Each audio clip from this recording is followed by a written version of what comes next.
TikTok is suing the U.S. government, claiming the new federal law forcing the Chinese-based app company to sell or be banned from the country is unlawful and violates the First Amendment.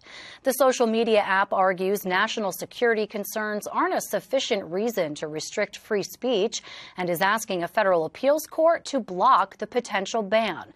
It sets up a court showdown over the responsibility of both big tech and the government to protect Americans' data online, which was the topic of a recent roundtable held by Congressman Frank Pallone, who wants Congress to draft legislation that would create more of those safeguards. Raven Santana has the story.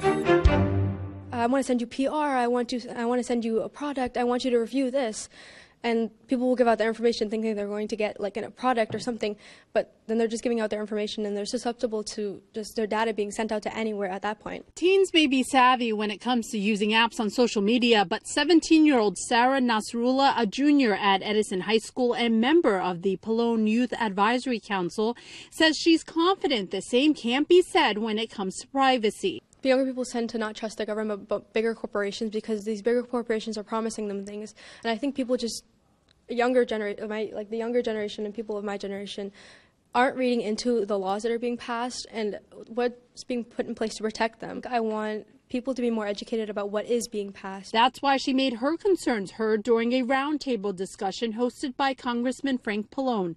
They were joined by other professors and lawmakers to discuss how to hold tech companies accountable for protecting America's data online. What we find is that not only problems with privacy in terms of social media, but also everyone trying to basically gather all your private information, whether it's your social security number or your, taste in music, whatever it is, and then selling it for profits. Pallone is the ranking member of the House Energy and Commerce Committee, which has jurisdiction over technology policy. The committee is currently considering a proposal to create national privacy protections for Americans' data. There's the overall issue that not collecting new data that's not necessary, punishing those who do that, and then also allowing people to go back and erase or delete data that's already been collected. The proposal comes after President Biden signed a law in April introduced by Pallone to make it illegal for data brokers to sell or otherwise make Americans' sensitive data available to China, North Korea, Russia, or Iran.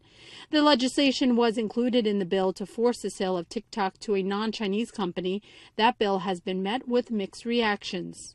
Oh, it's tremendous pushback. Why?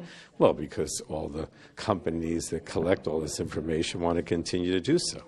And so this is not going to be easily accomplished. His comments were echoed by other members of the roundtable that shared why. Social media has become the opiate of the people because people want those 15 minutes of fame or 2 minutes of fame. Everywhere you go, people want a photograph to put on the gram, and they don't think about what the implications of that is. It has so many implications, whether it's protecting youth or whether it's looking at, the healthcare records, and whether, that idea of, people believe that, well, we gave you the right to opt out, so, but most people, as you said, they don't know what that means and they don't know how to do it. Pallone and other members at the roundtable discussion all agree that passing the privacy protection legislation currently in committee could also prevent any future privacy and security issues caused by AI.